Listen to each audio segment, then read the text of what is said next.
All right, nothing's coming on. No fan. Let's see. Let me turn the light on in the hallway there. Okay, we got no AC. Let's go into the attic. There's a light switch up there. Yeah.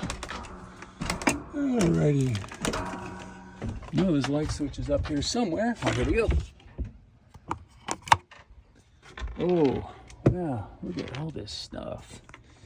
Back up, let's see. Lots of stuff thrown in the attic. Huh.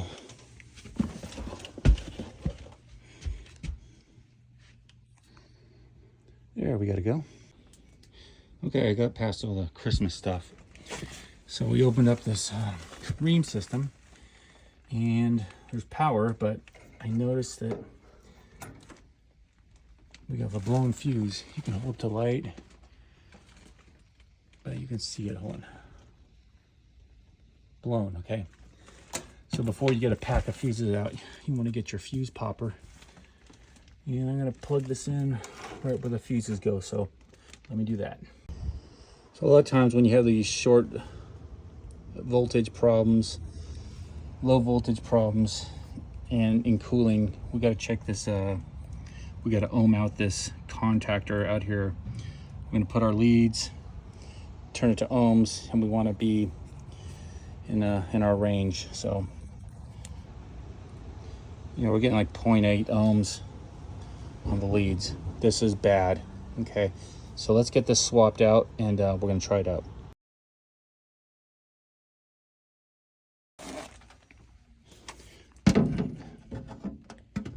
Trying to work with one hand here.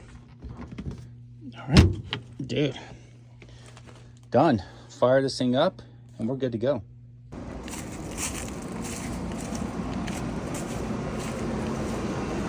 All right. Nice warm air. Going good.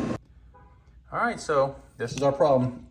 The contactor on the condenser, replaced it. What happens is the windings got bad in here and that's it. And it was creating a short and popping the fuses. And this is kind of a common problem, so be sure to check this before you go on a low voltage scavenger hunt. Piece of junk.